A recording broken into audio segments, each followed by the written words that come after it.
Hi guys, ഇപ്പോൾ ഞാൻ പറയാൻ പോണ കാര്യങ്ങൾ നമ്മുടെ ലൈഫായിട്ട് കമ്പയർ ചെയ്ത് നോക്കി. നമ്മൾ മെലിഞ്ഞിരുന്ന് കഴിഞ്ഞാൽ, ഫോർ എക്സാമ്പിൾ പറയുകയാണെങ്കിൽ ഇതാ എന്നെയൊക്കെ പോലെ ആൾക്കാരെന്താ പറയുക, നിനക്ക് വല്ല അസുഖം ഉണ്ടോടാ, നിനക്ക് വീട്ടിലൊന്നും തിന്നാനും തരുന്നില്ലേ.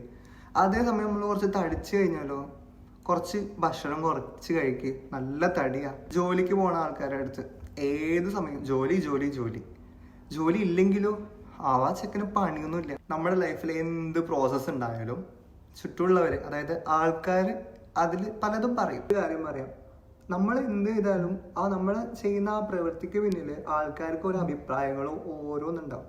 ഇതിൻ്റെ പിന്നാലെ നമ്മൾ പോയിട്ട് നമുക്ക് എന്ത് കിട്ടാനാ? ഈ ഒരു സമയത്ത് നിങ്ങൾ നിങ്ങളോട് പറയേണ്ട ഒരു കാര്യമുണ്ട്. ആളുകളുടെ ഈ അഭിപ്രായങ്ങളൊക്കെ തൂക്കിയിട്ട് കഴിഞ്ഞിട്ട് നിങ്ങൾക്ക് നിങ്ങളുടെ ബില്ലുകൾ അടയോ? എൻഡ് ഓഫ് ദ ഡേ നിങ്ങളുടെ വീട്ടുകാരെ നോക്കാൻ ആരെങ്കിലും വരുമോ? ഒന്നുമില്ല. പക്ഷെ ചില സന്ദർഭങ്ങളിൽ നമ്മൾ ആലോചിക്കണം, what I want to become, ഞാൻ എന്താവണം, ഞാൻ എന്ത് ചെയ്യണം, ഞാൻ എവിടെ പോകണം എന്നൊക്കെ ഉള്ളതിൻ്റെ ഒരു താക്കോല് നമ്മുടെ കയ്യിൽ തന്നെ വയ്ക്കാം.